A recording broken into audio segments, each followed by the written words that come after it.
Good evening, my little creatures of the night. Mr. Wendigo back again with your late night creature feature. Before we begin, I'm curious. Where are you listening from tonight? Alone in your room? Driving through empty roads? Drop a comment and let me know. I like knowing who's out there in the dark with me. Now then, let's see what tonight's tale brings us. The sealed structure. The structure had no entrance. That was the first thing, the thing that should have stopped us cold. No door, no passage, no deliberate opening of any kind. Just 4 walls of cut sandstone buried 60 feet beneath the Sahara with no way in and no way out, and no explanation for how anyone had put it there in the first place. I told the team it was the find of the century. I believed it when I said it. That was the last honest thing I said for 9 days. My name is Garrett Cross, field archaeologist, North African specialization, 17 years in the dirt. I've worked Carthage. I've worked a Fezan. I spent 3 seasons on a pre-Islamic trade route site in southern Algeria that produced 17 peer-reviewed papers and a grant extension, and exactly nothing that would shake the foundations of what we thought we knew about human history, which is how this work usually goes. You dig, you catalog, you write the paper, you apply for the next grant and do it again. I believe the next site was always the one that changed everything, the one that rewrote the textbooks. Most people in this field make peace with incremental contributions. I never made that peace. 17 years in and I was still chasing the find that would make my name mean something. Renata used to say I had the ambition of a 22-year-old wrapped in the body of someone who should know better. She wasn't wrong. She usually wasn't. This was supposed to be a survey. Anomalous ground-penetrating radar returns about 40 kilometers south of the Tassili Niger plateau. Renata Voss had flagged them 6 months earlier, sitting in her office in Hamburg with a coffee going cold, scrolling through satellite data at midnight. She called me because she knew I'd pick up. Her voice was careful, measured. It's regular, too regular to be natural formation. The geometry is wrong for a cave system. I booked flights the next morning. We were a small team by design. I didn't want university oversight, committee sign-off, the bureaucratic weight of an official expedition slowing everything down before we knew what we had. If it was nothing, we'd come home quietly. If it was something, I wanted to be the one who established what it was before anyone else got their hands on it. Renata Voss, my second in command for 6 years, structural analyst, the most precise mind I'd ever worked alongside. She talked me off ledges when I got too far ahead of the evidence, and I pushed her forward when her caution slowed us down. We'd published 12 papers together. She'd told me before we flew out that something about the radar returns made her uneasy. Not professionally, personally. I asked her what she meant and she thought about it and said she wasn't sure. That the regularity of the geometry felt less like construction and more like intention. I told her those were the same thing. She didn't push it. I remembered it later. I remembered it a great deal. Youssef Amine had worked the Sahara for 23 years, 6 major excavations across Algeria, Libya, and Morocco. He knew the land. Decades of reading it up close, the specific knowledge that doesn't come from books.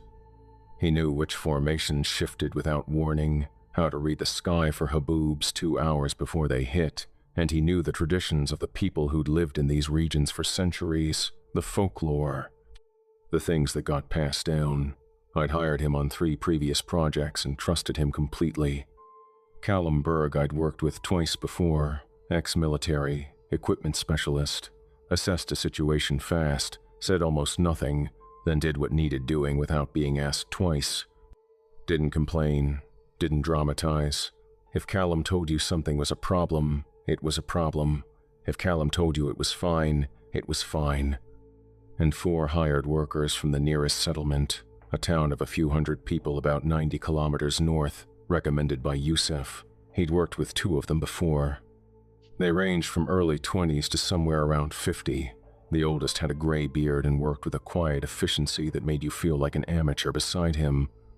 The youngest was 22, maybe 23. He had a laugh that carried across the dig site and a habit of kicking loose sand off the grid edges with the toe of his boot every few minutes without seeming to notice he was doing it. He'd been saving money to get married, one of the other workers told Youssef, who wrote it in his own notes. I found it later when I was going through everything trying to figure out what I'd missed. We drove out from the town in 2 Land Cruisers loaded with equipment, water for 3 weeks, food, fuel. The track south went from bad to non-existent within 2 hours. After that, we were navigating by satellite coordinates across open rock and hardpan, the heat brutal by 9 in the morning. The Sahara at the Tassili Niger is not the Sahara you picture, no rolling dunes. Rock, ancient sandstone formations sculpted into impossible shapes, plateaus cutting the horizon into vertical slabs, colors running from cream to deep orange to near black depending on the light. It's beautiful and completely inhospitable, and it presses down on your sense of scale until you stop feeling significant. You stop feeling like a person and start feeling like an incident. We set up base camp on the afternoon of day 2, 300 meters from the target coordinates. Youssef and the workers had it functional in 90 minutes. Callum had the radar array running a preliminary scan before dinner. The returns came back that evening, and Renata and I looked at them together in the work tent. Regular geometry, clean right angles, consistent depth, something down there that had been built. We started the preliminary excavation on day 3, surface clearance, establishing the grid, beginning to expose whatever was underneath. By day 4, we had enough surface exposed to see the stonework. The moment I put my hand on one of those blocks, I knew this was different. The sandstone was local, quarried from somewhere in the region, but the cutting was extraordinary, edges that met at precise angles. Faces dressed so smooth they felt near polished, and the fit between blocks so tight I pressed my fingernail into the joint and felt nothing.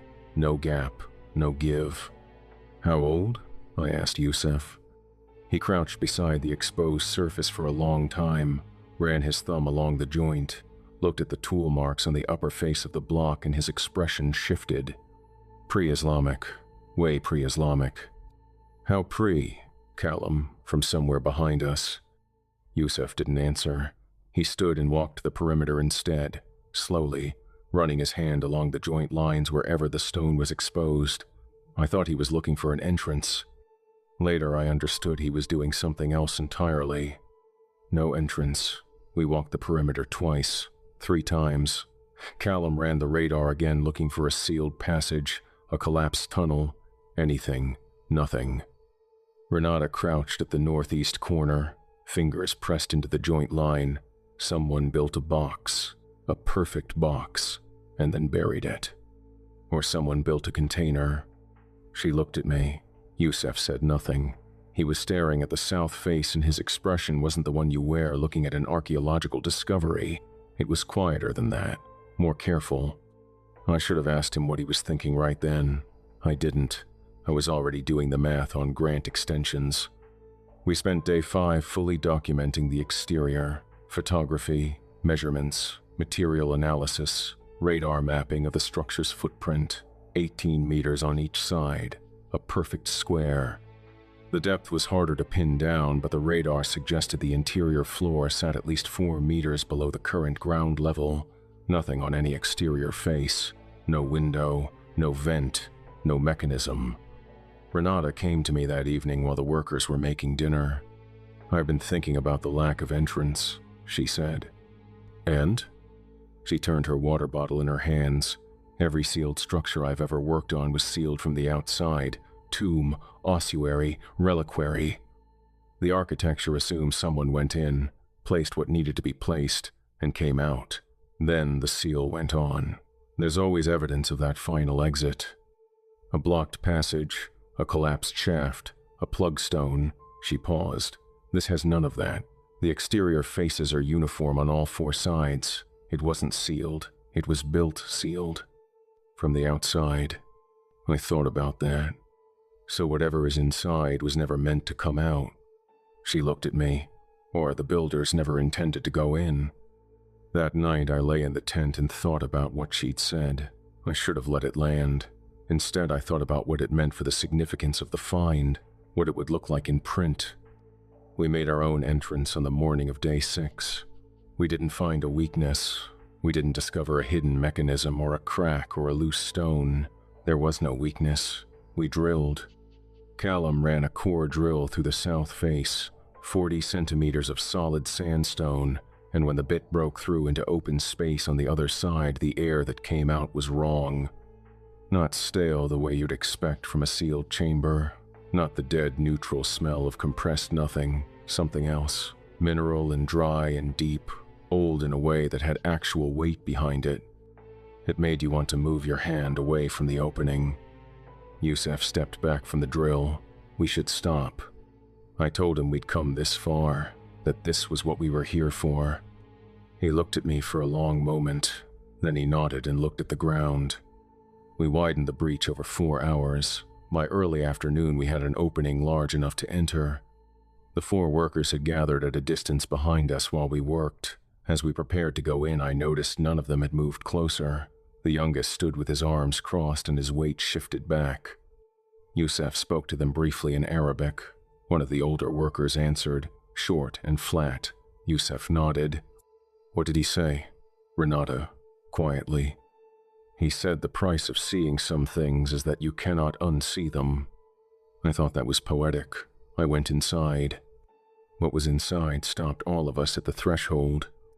The interior walls were covered, floor to ceiling, every surface, carved inscriptions so dense it looked more like texture than text, not decorative, not narrative in any way I could identify. The same sequence of symbols repeating and varying, each horizontal band building on the one below it, variations accumulating in a pattern my brain kept trying to resolve into grammar and couldn't. Not any writing system I recognized, not Tifinagh, not Proto-Sinaitic, nothing from the regional corpus I knew, something older, something whose tradition had dissolved so completely that only this remained. The same inscription written again and again, every iteration slightly different, every iteration adjusting something, tightening something, as if one version might not hold.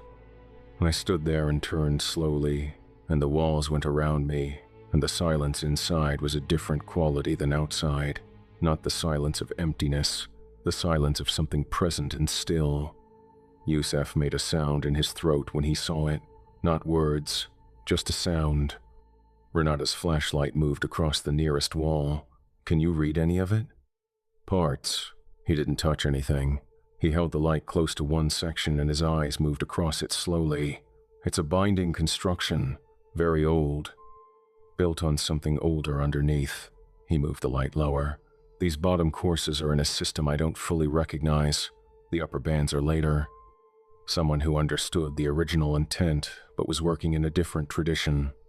In the center of the floor was a circular depression, roughly 2 meters across, cut smooth into the stone, perfectly smooth, not carved, worn smooth over enormous time or by something that had sat in it.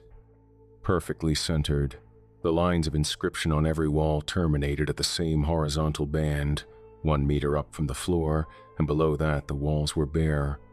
Clear stone to the floor, all the way around, as if whatever had been held in that depression needed an unbroken line to the surrounding surfaces. What was held there? I asked. Yusef took a long time. Whatever they were afraid of. I photographed every surface, recorded voice memos, used words like significant and unprecedented, and I meant them.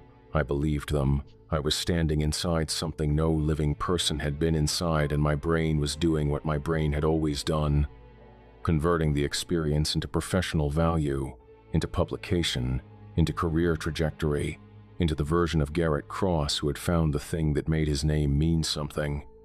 The inscriptions appeared to shift slightly when you moved the light across them. The shadows and the carved grooves did something when the light angle changed. The symbols seemed to rearrange themselves in the half-second before your eyes settled. And every time you moved the light, you caught that rearrangement in your peripheral vision, and every time you held the light still, the symbols were exactly where they had been. I told myself it was the geometry of deep carving interacting with directional light. I believed that explanation for about an hour. We didn't find a weakness. We didn't discover a hidden mechanism or a crack or a loose stone. There was no weakness. We drilled. Callum ran a core drill through the south face, 40 centimeters of solid sandstone, and when the bit broke through into open space on the other side, the air that came out was wrong. Not stale the way you'd expect from a sealed chamber, not the dead neutral smell of compressed nothing, something else, mineral and dry and deep, old in a way that had actual weight behind it. It made you want to move your hand away from the opening. Yusef stepped back from the drill. We should stop. I told him we'd come this far, that this was what we were here for. He looked at me for a long moment, then he nodded and looked at the ground. We widened the breach over 4 hours. By early afternoon we had an opening large enough to enter. The 4 workers had gathered at a distance behind us while we worked. As we prepared to go in, I noticed none of them had moved closer. The youngest stood with his arms crossed and his weight shifted back. Yusef spoke to them briefly in Arabic. One of the older workers answered, short and flat. Yusef nodded. What did he say? Renata, quietly. He said the price of seeing some things is that you cannot unsee them. I thought that was poetic. I went inside. What was inside stopped all of us at the threshold. The interior walls were covered, floor to ceiling, every surface, carved inscriptions so dense it looked more like texture than text, not decorative, not narrative in any way I could identify. The same sequence of symbols repeating and varying, each horizontal band building on the one below it, variations accumulating in a pattern my brain kept trying to resolve into grammar and couldn't. Not any writing system I recognized, not Tifinagh, not Proto-Sinaitic, nothing from the regional corpus I knew, something older. Something whose tradition had dissolved so completely that only this remained. The same inscription written again and again, every iteration slightly different, every iteration adjusting something, tightening something, as if one version might not hold. I stood there and turned slowly, and the walls went around me, and the silence inside was a different quality than outside, not the silence of emptiness, the silence of something present and still. Yusef made a sound in his throat when he saw it, not words, just a sound. Renata's flashlight moved across the nearest wall. Can you read any of it? Parts. He didn't touch anything. He held the light close to one section and his eyes moved across it slowly. It's a binding construction, very old, built on something older underneath. He moved the light lower. These bottom courses are in a system I don't fully recognize. The upper bands are later. Someone who understood the original intent, but was working in a different tradition. In the center of the floor was a circular depression, roughly 2 meters across, cut smooth into the stone, perfectly smooth, not carved, worn smooth over enormous time, or by something that had sat in it. Perfectly centered, the lines of inscription on every wall terminated at the same horizontal band, 1 meter up from the floor, and below that the walls were bare. Clear stone to the floor, all the way around, as if whatever had been held in that depression needed an unbroken line to the surrounding surfaces. What was held there? I asked. Yusef took a long time. Whatever they were afraid of.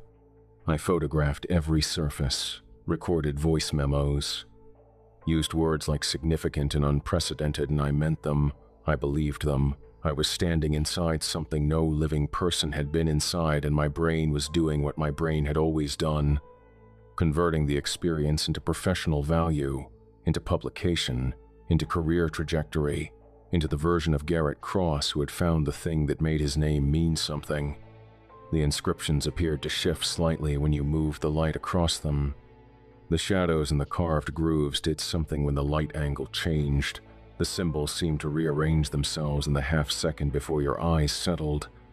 And every time you moved the light, you caught that rearrangement in your peripheral vision, and every time you held the light still, the symbols were exactly where they had been. I told myself it was the geometry of deep carving interacting with directional light. I believed that explanation for about an hour. After what I believe was about 40 seconds, it stopped being there. No movement, no withdrawal, present, then not present. The space between the rock formations was just space. I walked back to camp and did not run. Running felt wrong, felt like acknowledgement. I did not log it in my field notes. That night, the radio started. Just past midnight, I was on first watch, sitting outside the work tent with my notes. Renata came out of the sleeping tent and walked over and held her handheld out to me without speaking. A voice on the channel, not interference. A voice speaking in a language neither of us could place. Low and even and unhurried, delivering something prepared, each word landing with the same weight. 30 seconds, then clean silence. What channel? Ours.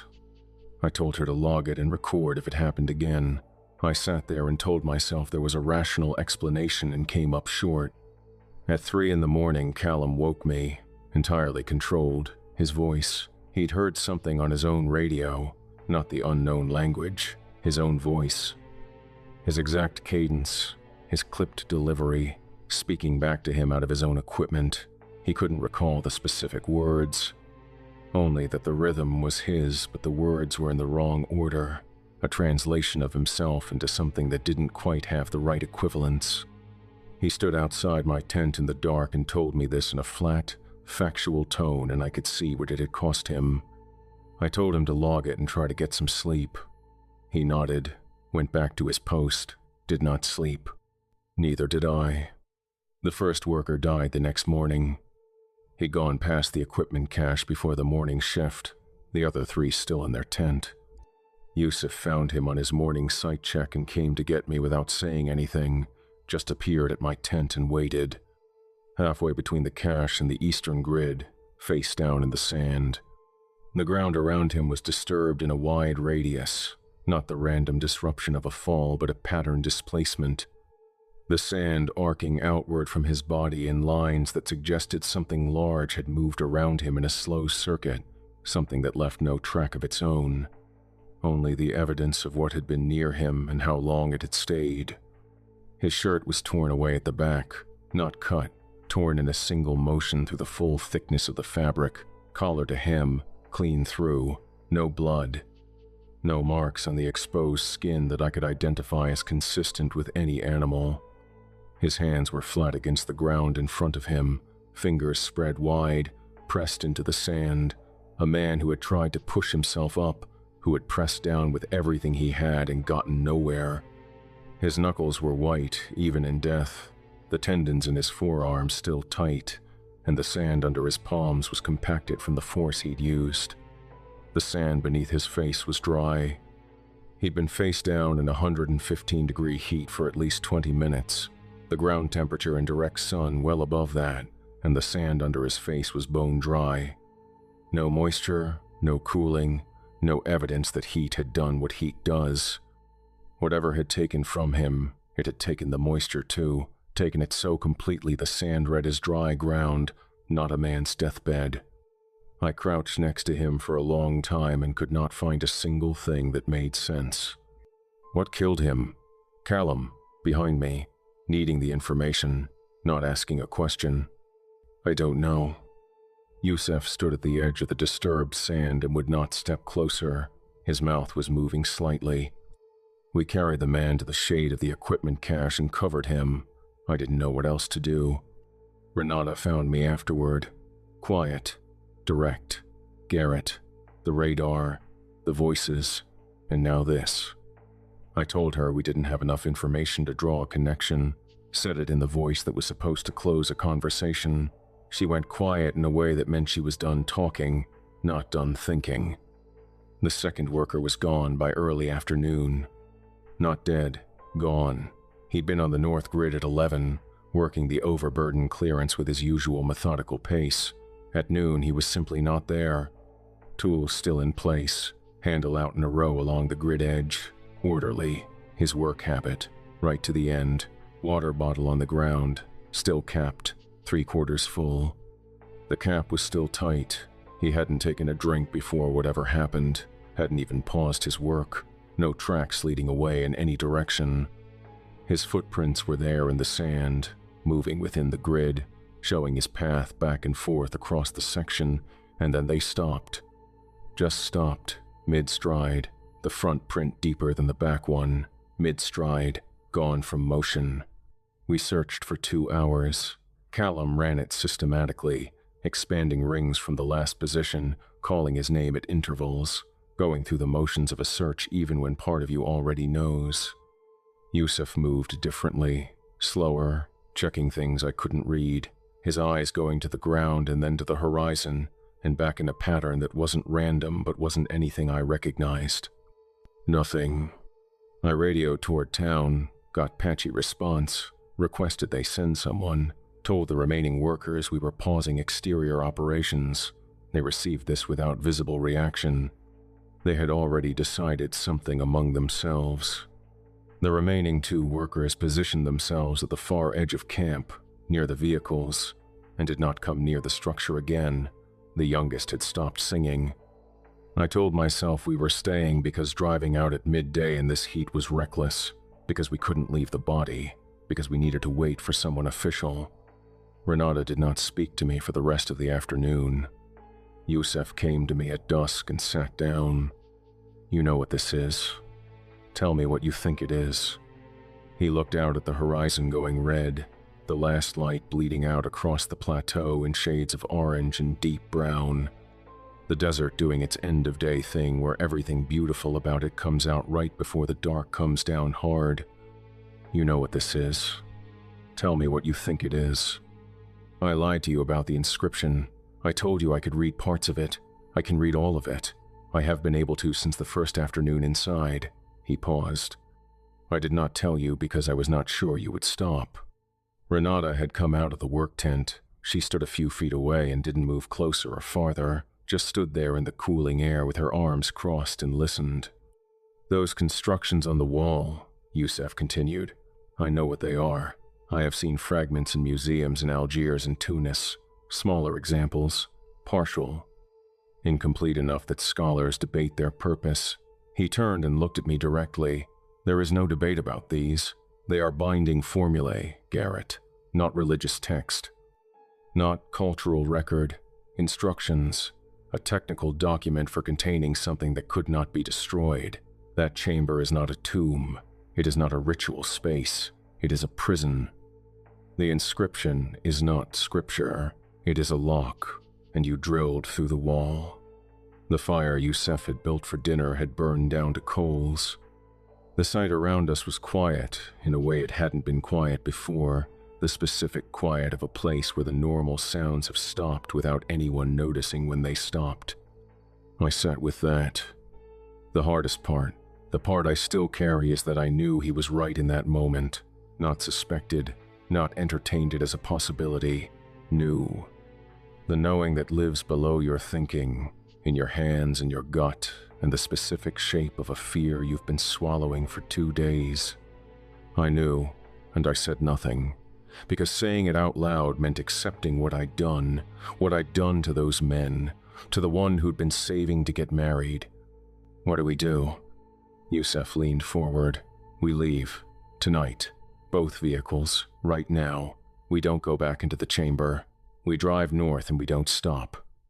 I said the terrain was too rough to drive at night, ravines between us and the tarmac that needed daylight, that we'd leave at first light. He held that look for a long moment, the longest look of the trip.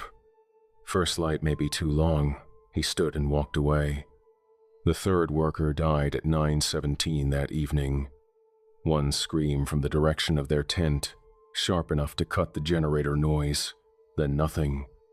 Renata came out of the work tent running, Callum from the equipment area, and we crossed the site in under a minute. The tent was still standing. The remaining 2 workers were inside, pressed into the far corner, the younger with both arms around the older man's arm, neither speaking, neither looking at the entrance. The 3rd man was halfway inside the entrance and halfway not. The eastern tent wall had been opened, not cut from outside, opened from within the wrong direction, from the side facing open desert, at chest height, wide as a doorframe.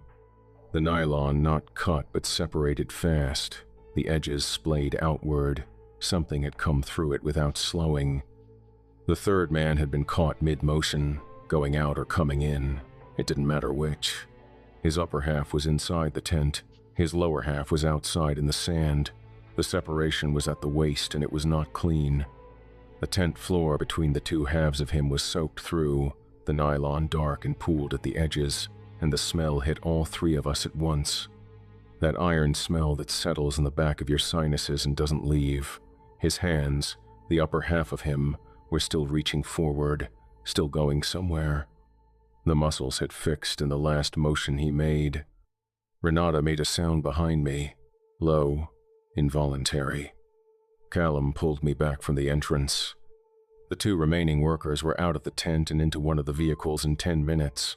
The older one had the youngest by the arm and moved with the purposeful speed of someone who had made every decision. I did not stop them. I watched the headlights sweep north and disappear and felt something close to envy. Callum stood beside me. First light. He was already looking out past the perimeter. I followed his gaze. A shape, standing at the edge where our light ended and the desert dark started, not in heat shimmer. The air was cool, clear desert night, nothing moving in the atmosphere. The shape was simply there. Upright, human in proportion at a distance, but wrong in a way that hit before you could name it, the wrongness landing before the analysis caught up. It stood there for the full minute we watched. Then the light around its edges folded slightly, the way distortion moves over sun-baked rock, except the ground was cold and it was gone. The radio on Callum's belt crackled. A voice, male, familiar before I could place it. My voice, my exact voice, my cadence, the specific way I clip the back end of words when I'm tired and in the field, saying my name, just my name, first and last, Garrett Cross. The way someone says a name when they want you to turn around. Callum pulled the radio off his belt and looked at it, then at me. First light, very quiet, very steady. We make it to first light. We sat with our backs to the equipment cases and watched the dark for the rest of the night. Nobody slept. Nobody suggested trying. The generator was off, and the silence was the kind that makes you aware of your own breathing, aware that you are making sound in a place that is otherwise completely still, and that the stillness is not empty. The shapes appeared twice more before midnight, not at the perimeter, closer, 50 meters, maybe 60, just far enough out that the camp light caught the edge of whatever they were and no more. They didn't approach. They stood there for a few minutes and then weren't there. But there were two of them now, not one, appearing on opposite sides of camp at the same time, which meant something had made a decision about us. Around 2 in the morning, I noticed Callum had stopped watching the perimeter. He was still sitting upright, still in position, but his eyes had gone somewhere else, not closed, not unfocused in the way of a man fighting sleep, focused on something specific in the middle distance, something between us and the dark edge of the desert, something I couldn't see. His hands were loose in his lap. His breathing had slowed. I said his name. He turned and looked at me, and there was a lag between my voice reaching him and his eyes finding me, a fraction of a second longer than it should have been. "Yeah," he said. "Sorry." "What were you looking at?" He thought about it. Nothing. Thought I saw something. He looked back toward the desert. "It's gone now." I watched him for the next hour. He didn't drift again, but he kept checking the same spot in the middle distance, the same empty patch of dark between the camp light and the desert. Checking it and finding it empty and checking it again 2 minutes later, not looking for something, waiting for something to come back. The radio went twice more before dawn, my voice both times. The second time it said Renata's name in my voice, and I watched her flinch at the combination, the intimacy of it, her name in the voice of someone she trusted. The third time it spoke in the language from the first night, low and even, and I understood none of it, and somehow that was worse than if I had. Yusef had not come out of the sleeping tent. We made it to first light. It didn't help. I want to say it did. I want to say the sun came up and the desert looked ordinary. But the shape had been standing there in full dark with nothing bending the air, and the sun coming up just meant we could see further. And what we could see further of was flat rock and heat, and the structure sitting in its excavated pit, patient where it had always been. We broke camp fast. Renata packed without speaking. Callum loaded equipment with his usual efficiency, and I watched him and thought that I did not deserve the people on this team. Yusef was at the structure. I found him at the breach, hands at his sides, looking through into the interior. Yusef, we're loaded. He didn't turn around. It put something back. I stepped up beside him and looked through the breach. The circular depression in the center of the chamber floor was not empty. Something sat in it, low and dense. Hard to look at directly, not because of darkness, but because your eyes couldn't find purchase on it. It occupied space wrong, the way objects don't. Still deciding, maybe, how much of itself to be. It wasn't there when I looked straight at it. It was at the edges. We go, right now. Yusef finally turned. His face was calm in a way that scared me more than panic would have. It was never fully bound. The inscription held a fraction of it. The rest was already out there, has been out there for a very long time. He looked toward the open desert. The chamber wasn't a container, Garrett. It was a marker. The place where the anchor is, and you drilled through the anchor, meaning we were never going to drive away from it. Meaning you should try anyway. He looked at me. Go. I grabbed his arm. Come on. He pulled free, gently, but completely. I'm going back in. Someone should attempt to reseal it. I don't think it will work, but someone should try. He looked at the opening. Go now. Don't wait for me. Don't come back. Whatever comes over the radio, whatever voice it uses. I stood there, 2 seconds, 5. Callum's voice from the vehicles calling my name. I left him there. I have to say that plainly. I left Yusef Amine standing at that opening looking into whatever was in that depression, and I walked back to the vehicles and I got in. We loaded up, Callum in the second vehicle with the equipment, Renata in the first with me, engine running, watching the rear view when Renata's radio went off. Yusef's voice, calm, Garrett, don't come back for me, just drive. Renata reached for her door handle. No. That's Yusef. It's not. She stopped. The radio crackled again and Yusef's voice said her name, that slight lift at the end he used when asking her something, the rhythm she recognized, and her hand moved back toward the door. Renata, look at me. That is not him. If it was him, he would not be on the radio. He went inside. A long moment. The radio said something else in his voice, quieter, something that sounded like her name followed by please. She took her hand off the door. I drove. 40 kilometers of rough track north to anything resembling a road, 50 kilometers an hour, which was reckless on that terrain, and I didn't slow down. The vehicles bucked and I watched the rear view and the open desert on both sides and kept my foot down. I watched the rear view for Yusef for the first 10 minutes, a part of me still expecting him to appear at the breach, wave us back, tell me he'd changed his mind. He didn't appear.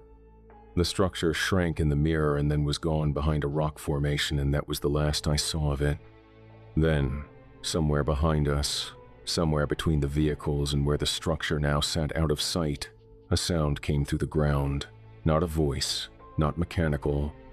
Something between those two categories, a low resonance that bypassed the ears and arrived directly in the chest, in the back teeth, in the place behind your eyes. It lasted 4 or 5 seconds. It didn't repeat. I don't know what Yusef found when he went back inside. I don't know what he tried. I don't know how long it took. I know that sound was the last thing that came from that direction, and I know I did not stop the vehicle. I did not go back. The drive north was the longest 30 kilometers of my life. The track was rough enough to demand concentration, and I gave it that concentration gratefully. Something to do with my hands and eyes that wasn't thinking about Yusef standing at that hole in the wall looking in at whatever had decided to come back. Renata sat in the passenger seat with her arms folded tight across her chest and her eyes forward, and we did not speak. Behind us in the mirror, Callum's headlights were steady. I watched those headlights the way I'd watched a lot of things on this trip, Checking, then looking away, then checking again. 20 minutes out, Renata leaned forward. Something's wrong with Callum's vehicle. Mirror.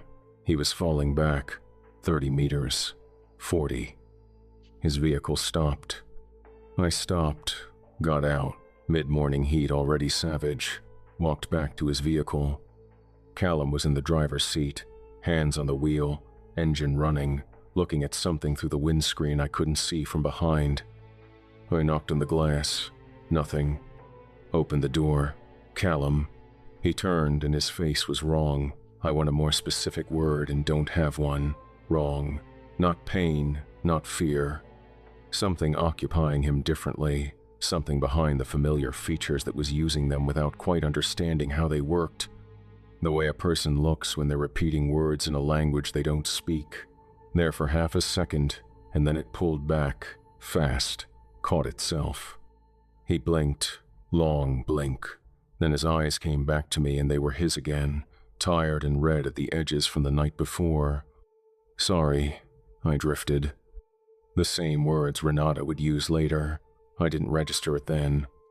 I was looking at his hands on the wheel and thinking about the shapes that had stood on opposite sides of the camp in the dark and wondering how long the radius on this thing truly was and whether we were still inside it. I knew we were. I just needed to keep moving anyway. Eyes on my bumper, nothing else. He nodded, focused. Yeah, right behind you. I got back in. We drove. 30 kilometers out, I lost him.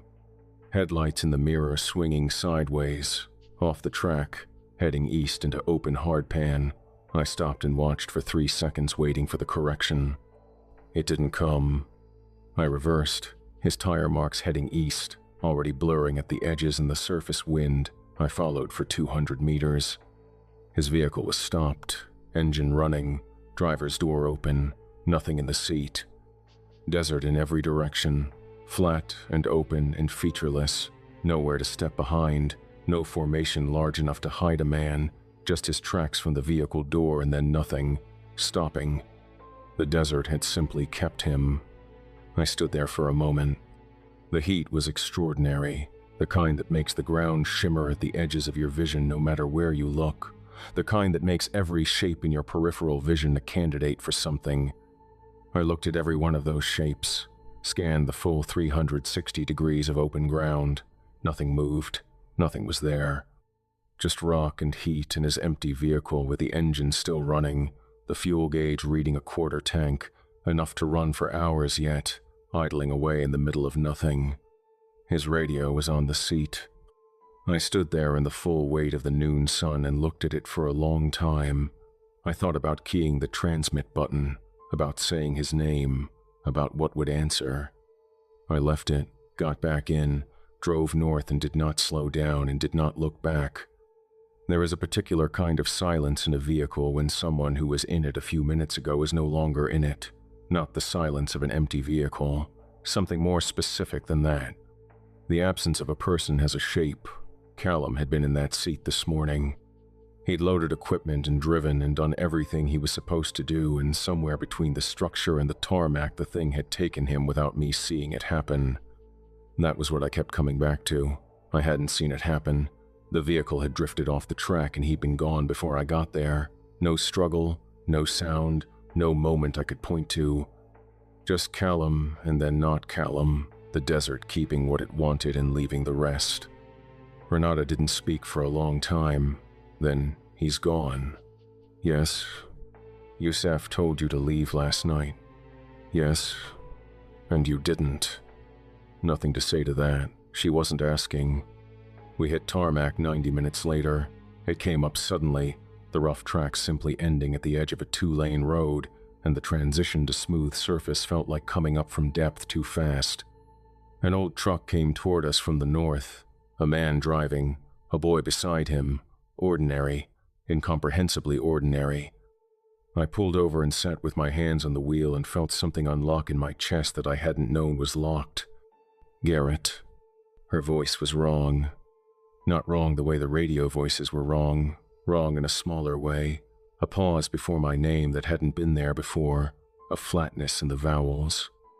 I turned and looked at her. She was looking south, out through the windscreen at the road back toward where the plateau sat on the horizon, her hands flat on her thighs, fingers slightly spread. The exact position the first dead worker's hands had been in, pressed into the sand. Renata.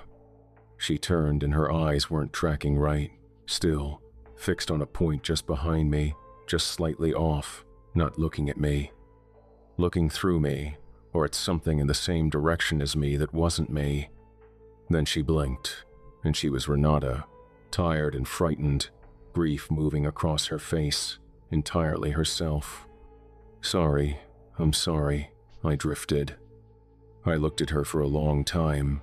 I want to explain what I decided in those next 30 seconds in a way that makes it survivable to think about. There is no framing that does that. There is only what I did. I told her I needed to check the undercarriage. I got out. I walked around the back of the vehicle and I did not stop walking. I got into the road and flagged the truck down and told the driver in broken Arabic that there had been an accident, that I needed to reach the nearest town.